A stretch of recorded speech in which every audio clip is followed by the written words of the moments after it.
Hi friends, welcome back to study classes. So प्यारे दोस्तों, आज के सेशन में आपके साथ डिस्कस करने वाले हैं ऑडिटिंग टॉपिक से जुड़े हुए सवाल जो कि आपके आरपीएससी एबीएसटी 2021 के पेपर में पूछे गए थे। जो आपका आज का डिस्कशन है वो यूजीसी नेट कॉमर्स वाले स्टूडेंट्स के लिए भी काफी इंपॉर्टेंट और रेलिवेंट रहने वाला है। तो आइए फटाफट से इस डिस्कशन को स्टार्ट करते हैं। एंड माय डियर फ्रेंड्स, अगर आप एबीएसटी ईएफएम बीएडीएम से आरपीएससी असिस्टेंट प्रोफेसर का एग्जामिनेशन देने वाले हैं तो आपके लिए हमारे पास डिटेल्ड कोर्सेज है जिनको आप चेकआउट कर सकते हैं हमारी वेबसाइट या फिर हमारी ऐप पे। कोई क्वेरी है तो आप हमें व्हाट्सएप या कॉल कर सकते हैं, नीचे नंबर आपको यहाँ पे दिया गया है। एंड ऐसे ही प्यारे दोस्तों, अगर आप यूजीसी नेट कॉमर्स मैनेजमेंट या फिर तैयारी कर रहे हैं पीजीटी कॉमर्स या असिस्टेंट प्रोफेसर कॉमर्स के लिए, तो भी हमारे पास डिफरेंट कोर्सेज है जिनको आप चेकआउट कर सकते हैं हमारी वेबसाइट या ऐप पे। कोई क्वेरी है तो आप हमें व्हाट्सएप या कॉल कर सकते हैं, नीचे नंबर आपको यहाँ पे दिया गया है। चलिए तो प्यारे दोस्तों, यहाँ पे सवाल है ऑडिटिंग मींस। ऑप्शंस दिए: to prepare the accounts books, to prepare financial statements, to make adjustments in accounts, to examine the books of accounts. तो प्यारे दोस्तों, ऑडिटिंग के अंदर हम यहाँ पे अपनी बुक्स ऑफ अकाउंट्स को एग्जामिन करते हैं। तो करेक्ट आंसर यहाँ पे बनने वाला है जी ऑप्शन नंबर 4 का। So option 4 would be the correct answer. चलिए तो यहाँ पे हमारे पास सवाल है the main objective of audit is. अभी आंसर तो आपको सीधा सीधा दिख ही गया अब इसके अंदर। और ऑब्जेक्टिव ऑफ ऑडिटिंग की बात करते हैं तो उसे दो में क्लासिफाई कर लेते हैं, एक होता है प्राइमरी ऑब्जेक्टिव और दूसरे होते हैं सेकेंडरी ऑब्जेक्टिव। तो प्राइमरी ऑब्जेक्टिव हमारा होता है कि एक ओपिनियन एक्सप्रेस किया जाए फाइनेंशियल स्टेटमेंट्स के ऊपर, बुक्स ऑफ अकाउंट्स की एक्यूरेसी को एग्जामिन किया जाए। और सेकेंडरी ऑब्जेक्टिव होता है कि हम एरर और फ्रॉड जो है उनको डिटेक्ट करें और उनको प्रिवेंट करें। अब यहाँ पे ना आपको दोनों देखने को मिल रहा है 1 और 2 में, हालांकि मेन ऑब्जेक्टिव इन्होंने लिखा और उसके हिसाब से तो ज्यादा अप्रोप्रिएट ऑप्शन वाला आंसर बनना चाहिए, बट इन्होंने ऑफिशियल की में आंसर ऑप्शन नंबर 3 दिया है। So this is what we have to accept. तो अगर आपसे प्राइमरी सेकेंडरी करके पूछते हैं तो आपको ऐसे ही आंसर देने चाहिए, बट अगर आपको मेन ऑब्जेक्टिव करके पूछ रहे हैं तो फिर आप ऑप्शन 3 का आंसर भी लगा सकते हैं। चलिए तो अब यहाँ पे सवाल है in which type of audit checking is done on the basis of wisdom, faithfulness and economy. तो भाई कौन से ऑडिट के अंदर, कौन से टाइप ऑफ ऑडिट के अंदर आपकी जो चेकिंग होती है वो बेस्ड रहती है आपके विजडम पे, फेथफुलनेस पे और इकोनॉमी के ऊपर। तो प्यारे दोस्तों, यहाँ पे ऑप्शंस दिए कॉन्टिन्यूअस ऑडिट के, पीरियोडिकल ऑडिट के, प्रोप्राइटी ऑडिट के और एफिशिएंसी ऑडिट के। अब यहाँ पे जो आपका करेक्ट आंसर बनने वाला है that is going to be the propriety audit. अब प्रोप्राइटी ऑडिट हमें जनरली जो गवर्नमेंट की ऑर्गेनाइजेशंस होती है ना वहां पे देखने को मिलता है, क्योंकि उनके पास ना फंड्स लिमिटेड होते हैं। तो आपने ठीक है, आपने कोई खर्चा तो कर दिया और खर्चे के प्रॉपर वाउचर भी हैं आपके पास, वो चीज बहुत बढ़िया। बट ये खर्चे की वास्तव में रिक्वायरमेंट थी या नहीं थी? क्या आपने ये खर्चा फेथफुलनेस से किया? क्या आपने प्रॉपर विजडम से खर्चा किया? क्या इस खर्चे के बिना भी काम चल सकता था? तो ऐसी चीजों को यहाँ पे चेक किया जाता है, ऐसी चीजों को एग्जामिन किया जाता है। तो ये आपका प्रोप्राइटी ऑडिट यहाँ पे बनता है और करेक्ट आंसर ऑप्शन 3 यहाँ पे बनेगा। चलिए अगला सवाल है internal control includes. Internal control के अंदर क्या क्या चीजें आती है? तो इंटरनल कंट्रोल हमारी ऑर्गेनाइजेशन के जो अंदर के प्रोसीजर्स बना रखे हैं ये इंश्योर करने के लिए कि एरर्स फ्रॉड्स वगैरह ना हो, तो उन्हें इंटरनल कंट्रोल का नाम दिया जाता है। और इसके अंदर इंटरनल चेक और इंटरनल ऑडिट दोनों ही इंक्लूड हो जाते हैं।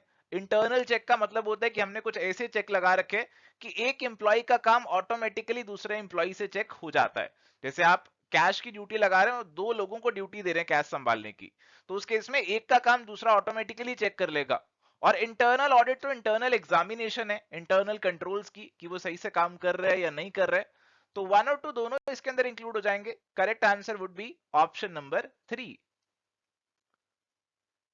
चलिए अगला सवाल है इन वाउचिंग द ऑडिटर वेरीफाइज। तो वाउचिंग के अंदर ऑडिटर क्या वेरीफाई करता है? तो वाउचिंग के अंदर जो ऑडिटर है क्या चीज वेरीफाई करेगा? ऑप्शंस हैं only the right of transaction, only certification of transaction, right and certification of transaction both, only arithmetical accuracy of the transaction. तो जब ऑडिटर वाउचिंग करेगा तो वाउचिंग में हमारे पास बेसिकली डॉक्यूमेंट्री एविडेंस होते हैं किसी भी ट्रांजैक्शन के। तो उसमें हमें ये पता लग जाता है कि जो ट्रांजैक्शन यहाँ पे हुई है क्या वो जेन्युइन ट्रांजैक्शन है या फिर नहीं है। उस ट्रांजैक्शन को हायर अथॉरिटी से सर्टिफिकेशन वगैरह कराना था तो वो करवा लिया या नहीं करवाया। जिस पर्सन ने ट्रांजैक्शन करी क्या उसके पास राइट था वो ट्रांजैक्शन करने का। तो ये सारी चीजें वाउचिंग के दायरे में आ सकती है। तो correct answer would be option number 3। अगला सवाल है verification of liabilities is done to ascertain included in the balance sheet relating to the business shown at the correct value या फिर all of the above।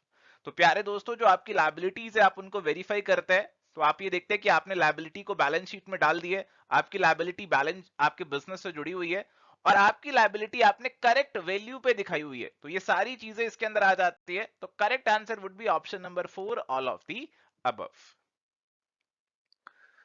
चलिए, तो यहां पे सवाल है, audit working papers are the property of. तो audit working papers क्या होते हैं, पहले तो ये पता होने चाहिए। भैया जो ऑडिटर जो है ना अपना काम करता है ऑडिट से जुड़ा हुआ, तो सारा जो अपना काम है वो सारी चीजें जो उसने करी है वो इन वर्किंग पेपर्स में लिखता रहता है। तो ऑडिट के दौरान जो भी चीजें उसने चेक करी, जो कुछ कैलकुलेशंस वगैरह करी, सारी चीजें इन वर्किंग पेपर्स में आ जाती हैं। तो ये किसकी प्रॉपर्टी है, यानी कि कौन इसका मालिक है? Owner of the business, government, auditor या फिर इनकम टैक्स डिपार्टमेंट। तो भैया ये जो ऑडिटर है ना उसने ये वर्किंग पेपर्स तैयार किए हैं, तो जाहिर सी बात है कि ये ऑडिटर की प्रॉपर्टी होगी। तो correct answer would be option number 3। चलिए, सवाल है जी, auditing begins where dash ends. Option है सेलिंग, इन्वेंट्री वैल्यूएशन, अकाउंटिंग और परचेजेस। तो बोला जाता है कि accounting begins where book keeping ends, और ऐसे ही बोला जाता है कि accounting begins where auditing begins where accounting ends. तो जहां पे अकाउंटिंग खत्म होती है, जहां पे फाइनेंशियल स्टेटमेंट्स तैयार हो जाती है, फिर आगे का काम हमारा होता है कि उनको ऑडिट करें, चेक करें कि सही से बनी है या नहीं बनी। तो auditing would begin where accounting would end, option 3 would be the correct answer. Coming to the next question, environment audit is a part of. तो एनवायरमेंट ऑडिट किसका पार्ट है? Auditing, accounting, accounting and auditing both, या फिर none of the above. तो अगर environment audit है तो जाहिर सी बात है ऑडिट का पार्ट होगा, तो ऑप्शन 1 यहां पे आंसर बन जाएगा। मेरे ख्याल से तो सोच समझ के ज्यादा सवाल नहीं बनाया हुआ, बट स्टिल आंसर ऑप्शन 1 इन्होंने दिया और वही यहां पे जेन्युइन भी लग रहा है। अगला सवाल है, effective date of audit documentation is. अभी देखो ना सवाल कितना एम्बिगुअस लग रहा है। असल में ये पूछना चाह रहे हैं कि आपका एक स्टैंडर्ड ऑन ऑडिटिंग है SA 230, जो कि ऑडिट डॉक्यूमेंटेशन से जुड़ा हुआ है। ये वाला जो स्टैंडर्ड ऑन ऑडिटिंग है ये कौन सी डेट से इनफोर्स आया था ये पूछ रहे हैं। ये 1 अप्रैल 2009 से इनफोर्स आया था। तो करेक्ट आंसर यहाँ पे आपका ऑप्शन नंबर 1 का बनेगा। चलिए, coming to the next one, और यहाँ पे भी शायद आंसर आपको दिख ही गया है। The liability of the auditor to submit the report of a company is stated under which section of the Companies Act 2013? अब कंपनीज एक्ट 2013 के जो प्रोविजन ऑडिट से जुड़े हुए हैं ना वो सारे मैंने यहाँ पे इंक्लूड कर दिए। तो आपकी ऑडिटर की अपॉइंटमेंट से लेके आपके ऑडिटर के राइट्स, ड्यूटीज, पनिशमेंट्स, ये सबके सेक्शंस यहाँ पे आ गए हैं। तो ऑडिटर की जो ड्यूटीज की बात की जाती है, उसकी जो लायबिलिटीज है, ड्यूटीज है, उनकी बात जनरली सेक्शन 143 में की जाती है, और इसीलिए यहाँ पे करेक्ट आंसर बनने वाला है जी ऑप्शन नंबर 4 का। चलिए, अगला सवाल है, according to section 240 of the companies act 2013, following statement is not included in the financial statements of a company. तो कंपनी की फाइनेंशियल स्टेटमेंट्स में कौन सी स्टेटमेंट को नहीं इंक्लूड किया जाता? बैलेंस शीट तो आती है, स्टेटमेंट ऑफ P&L भी आता है, कैश फ्लो भी आता है, फंड फ्लो नहीं आता। तो option number 4, fund flow statement would be the correct answer for this question.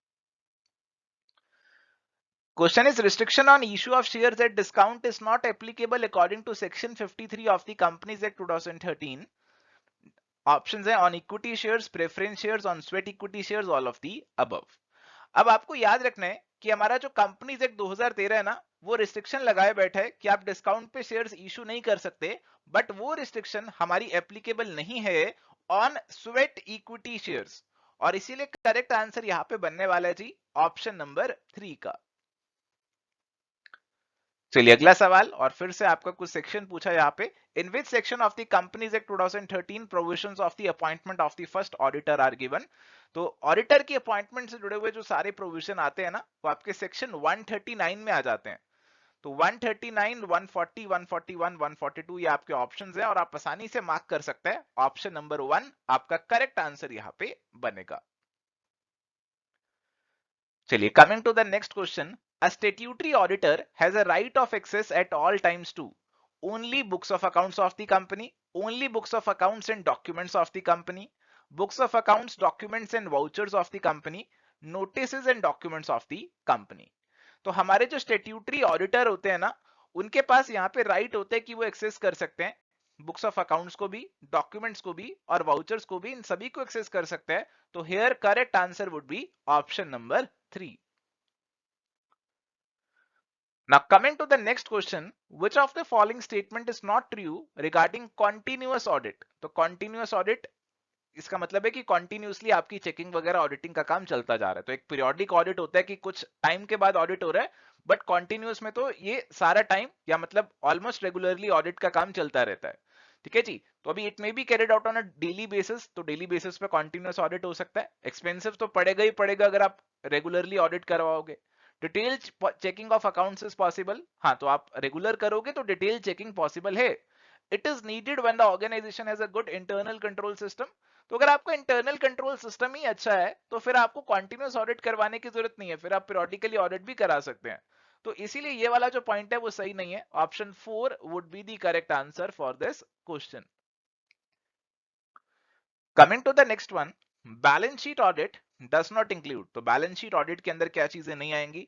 Routine check, checking of adjustment entries. तो आपकी जो एडजस्टमेंट एंट्रीज होती है वो आपके balance sheet, profit and loss account दोनों पे इफेक्ट डालती हैं। तो जैसे क्लोजिंग स्टॉक की एंट्री है, और जैसे आपकी ऐसी एंट्रीज होती है कुछ आउटस्टैंडिंग प्रीपेड वाली, तो ये सारी चीजें आपके बैलेंस शीट को इफेक्ट करती है, तो आपकी बैलेंस शीट ऑडिट में तो आएंगी। Verification of assets and liabilities, तो एसेट्स और लायबिलिटीज तो बैलेंस शीट का पार्ट है, ये भी बैलेंस शीट ऑडिट में आएंगे। Verification of income and expenses account, ये लग रहा नहीं आएंगे, बट आगे लिख दिया related to assets and liabilities. अरे बाप रे। तो जैसे आपके इनकम और एक्सपेंसेस के अकाउंट है जो एसेट्स लायबिलिटी से जुड़े हुए हैं, जैसे आपका आउटस्टैंडिंग सैलरी से जुड़ा हुआ एक्सपेंस का अकाउंट है सैलरी अकाउंट, तो फिर ऐसे अकाउंट्स को तो आपको चेक करना पड़ेगा जो कि बैलेंस शीट में भी आ रहे हैं, बैलेंस शीट में भी इफेक्ट डाल रहे हैं।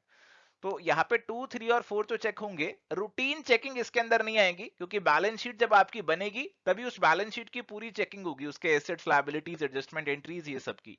तो रूटीन चेकिंग को हम यहां से एक्सक्लूड कर सकते हैं। तो correct answer would be option number 1। Coming to the next question, basic purpose of auditing covers. तो ऑडिटिंग का बेसिक पर्पस क्या है? Validity of the accounting data, accounting data हमारा सही है या नहीं ये पता लगता है। Adherence to the accounting principles, कि हमने अकाउंटिंग प्रिंसिपल्स को फॉलो किया या नहीं किया, ऐसा जानकारी मिलता है। Authenticity of the books of accounts, तो हमारी अकाउंट की जो बुक्स है उनकी ऑथेंटिसिटी यहाँ पे हम वेरीफाई कर लेते हैं। तो ये सारी चीजें हमारे ऑडिटिंग के बेसिक पर्पस में आ जाती है दोस्तों, और इसीलिए करेक्ट आंसर यहाँ पे ना आपका option number 4 all of the above का बनेगा। चलिए अगला सवाल है, final product of every statutory auditor is. तो लास्ट में क्या निकल कर आएगा? स्टैट्यूटरी ऑडिटर क्या देगा आपको लास्ट में? Documents of the auditor used to examine, working papers of the auditor, audit programme या फिर ऑडिट रिपोर्ट। तो आसानी से इसको आंसर कर सकते हैं कि ऑडिट करने के बाद लास्ट में ऑडिटर आपको ऑडिट रिपोर्ट थमा देगा, और इसीलिए करेक्ट आंसर आपका यहाँ पे ऑप्शन नंबर 4 का बनेगा। Which statement from the following statements is wrong? तो कौन सी गलत है? Auditor is not an insurer, तो बिल्कुल ठीक है, ऑडिटर इंश्योरर नहीं है। Auditor is not to give advice is not the duty of an auditor, तो बिल्कुल ऑडिटर की ये ड्यूटी भी नहीं है। Duty of an auditor is to give information, तो ऑडिटर की ड्यूटी होती है कि आपकी जो इंफॉर्मेशन है, जैसे कंपनीज एक्ट के अंदर सेक्शन 43 में बताया हुआ है कि ऑडिटर को ये इंफॉर्मेशन का ध्यान रखना है, तो ऐसी कुछ ड्यूटीज दे रखी है ऑडिटर की, तो हाँ ऐसा ऑडिटर करेगा।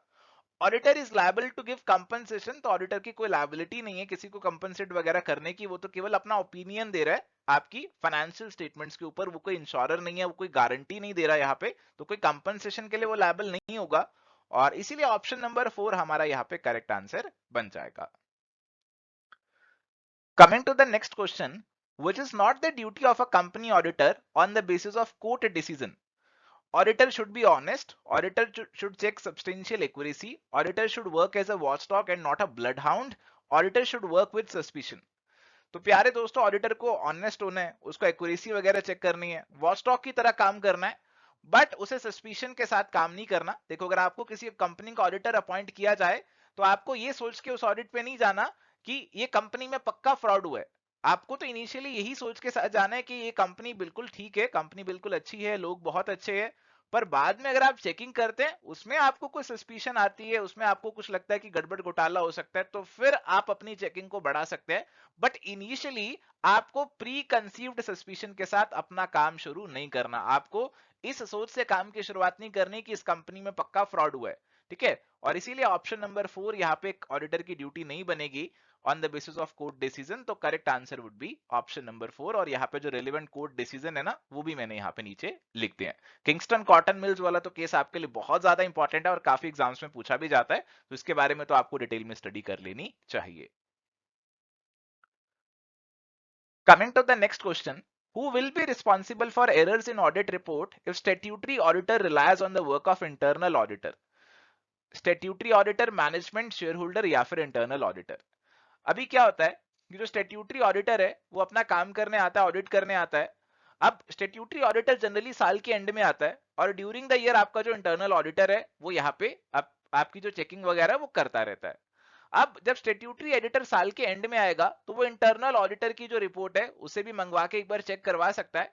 बट इंटरनल ऑडिटर के काम में अगर कोई गड़बड़ निकली और स्टेट्यूटरी ऑडिटर ने उसके काम के बेसिस पे अपना कोई जजमेंट लिया था, तो उसमें स्टेट्यूटरी ऑडिटर को ही जिम्मेदार बनाया जाएगा, क्योंकि स्टेट्यूटरी ऑडिटर की जिम्मेदारी होती है उसे खुद से डिसाइड करना है कि उसे इंटरनल ऑडिटर के काम पे रिलाय करना है या नहीं करना।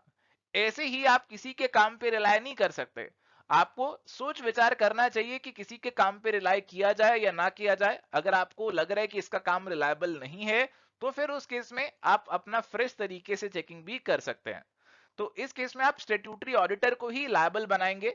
ऑप्शन 1 जो है वो यहाँ पे आपका करेक्ट आंसर बनेगा, क्योंकि इंटरनल ऑडिटर तो कंपनी का इंटरनल बंदा है। स्टेट्यूटरी ऑडिटर बाहर से आया कंपनी की चेकिंग करने, तो इंटरनल बंदा तो हो सकता है कुछ गड़बड़ कर दे, बट स्टेट्यूटरी ऑडिटर अपना सारा काम उसके भरोसे नहीं कर सकता है। उसको अपनी अलग से भी चेकिंग करनी है और ये भी देखना है कि उसके काम पे अगर वो रिलाय कर रहा है तो उसका काम कितनी हद तक यहाँ पे सही है।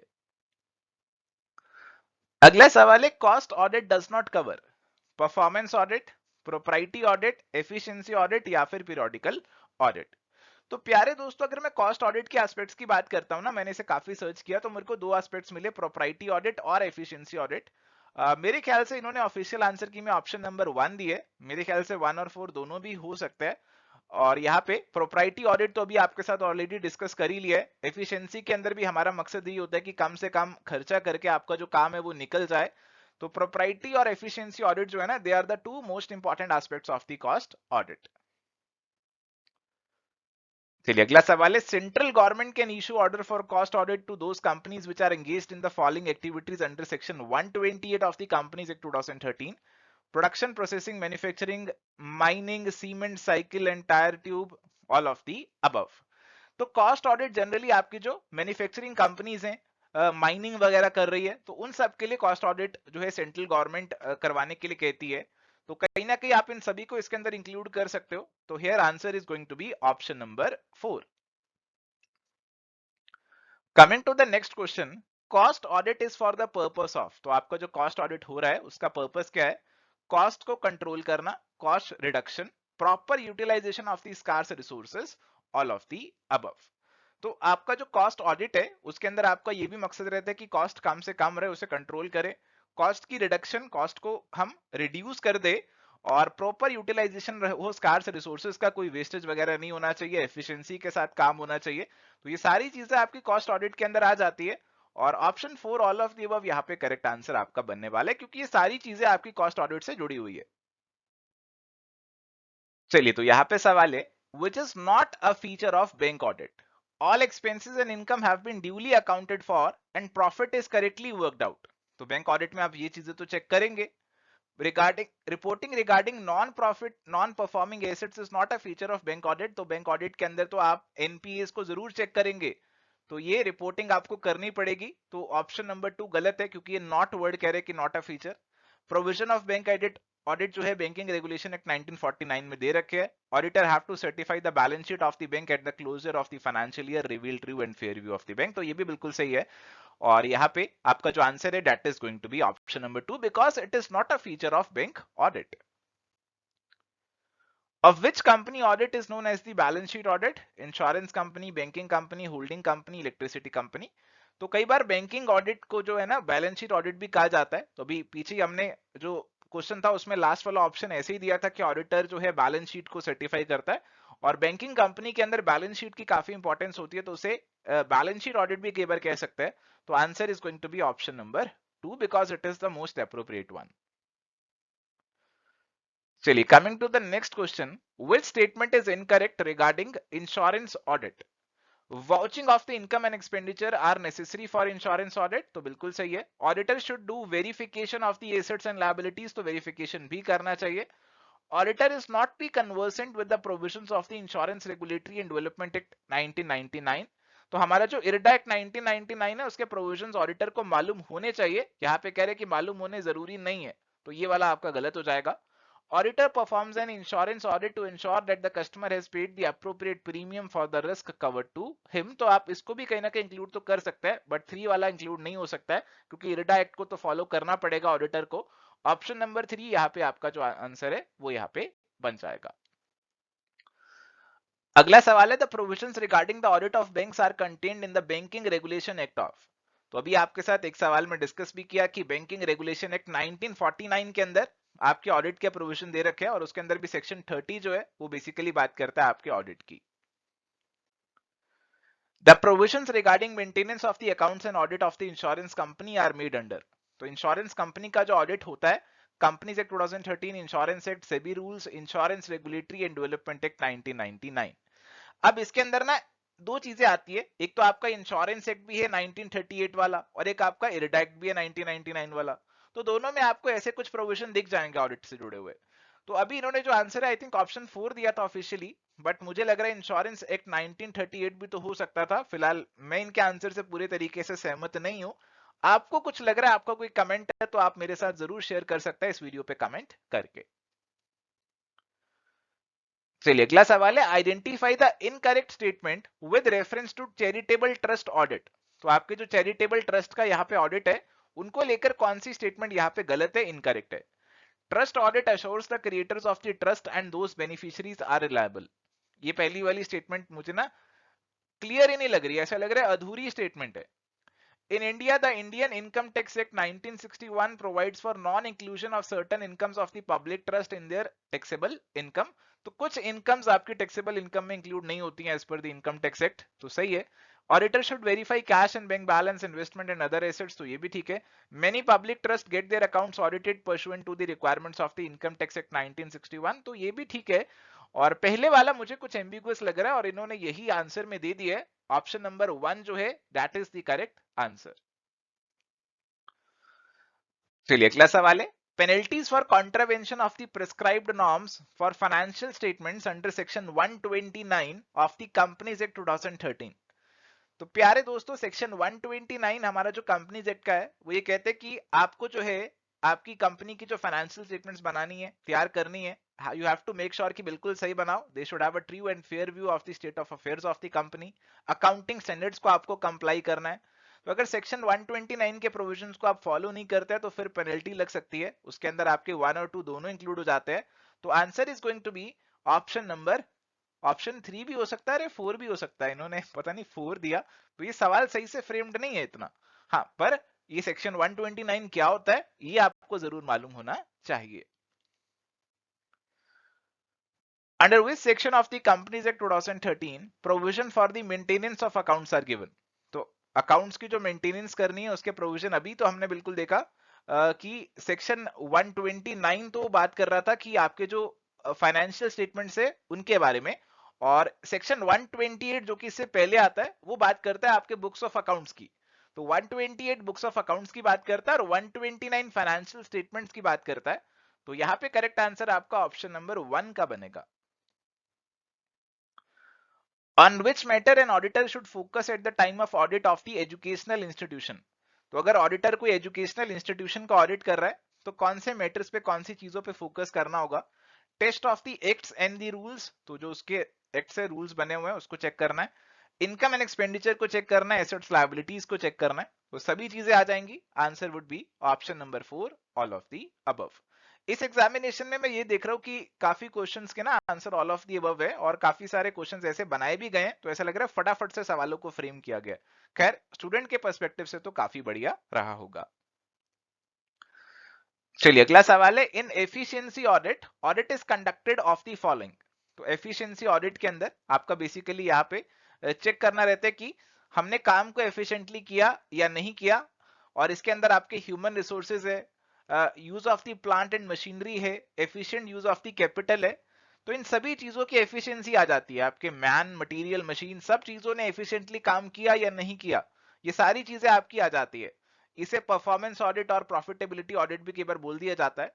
और आंसर यहाँ पे option number 4 all of the above का ही बनेगा। Identify the correct statement in reference to management audit. It is the appraisal of the management performance. Management audit may be defined as audit of the management. Management audit is not mandatory.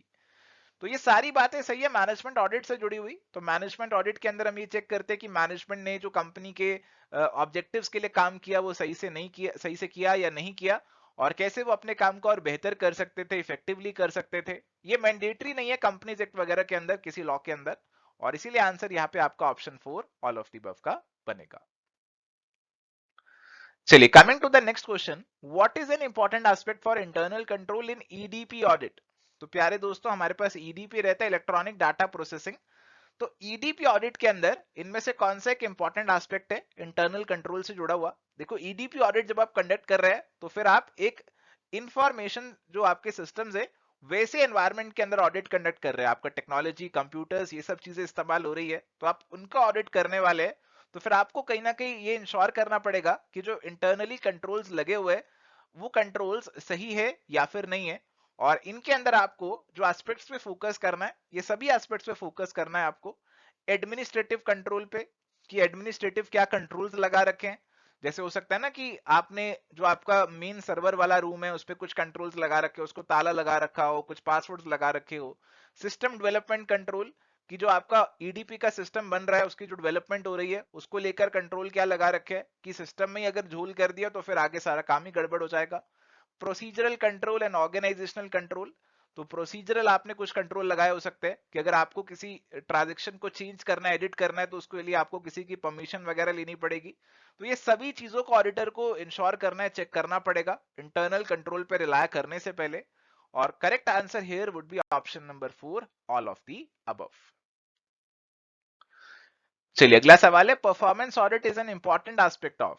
तो performance audit is an important aspect of management, cost, financial, या फिर none of the above. तो अभी आपके साथ I think discuss भी हुआ था कि मैनेजमेंट ऑडिट को ही परफॉर्मेंस ऑडिट या फिर प्रॉफिटेबिलिटी ऑडिट भी बोल देते हैं। और यहाँ पे हम इंश्योर करते हैं कि मैनेजमेंट ने एफिशिएंसी से अपना जो परफॉर्मेंस है वो यहाँ पे दिया है ऑर्गेनाइजेशन के गोल्स को अचीव करने के लिए। और करेक्ट आंसर यहाँ पे आपका ऑप्शन नंबर 1 ही बनेगा। In social audit, activities of an enterprise are studied in the following category. तो सोशल ऑडिट के अंदर हम देखते हैं कि हमारी जो समाज के प्रति, सोसाइटी के प्रति जिम्मेदारी है उसको सही से निभाया कि नहीं निभाया। तो इसके अंदर आपका एनवायरनमेंट, आपका प्रोडक्ट, आपका जो डिफरेंट आपके स्टेक होल्डर्स है, डिफरेंट ग्रुप्स है, उन सभी के साथ जो रिलेशनशिप है वो सभी इसके अंदर इंक्लूड हो जाएगा। तो correct answer would become option number 4 all of the above. A feature of auditing is examination of the books of accounts by an independent person, systematic examination of the books of accounts, presentation of report by an auditor. तो auditing के अंदर ये सारी चीजें आ जाती है। तो correct answer would be option number 4 all of the above. So thank you my dear friends, ये था जी आज का हमारा डिस्कशन आरपीएससी के सवालों के ऊपर। अगर आपको सेशन पसंद आया तो प्लीज इस वीडियो को ज्यादा से ज्यादा शेयर करें और अपना प्यार भी दिखाएं। आज के लिए सेशन में इतना ही, मिलेंगे नेक्स्ट सेशन में। Till then goodbye, take care, all the best.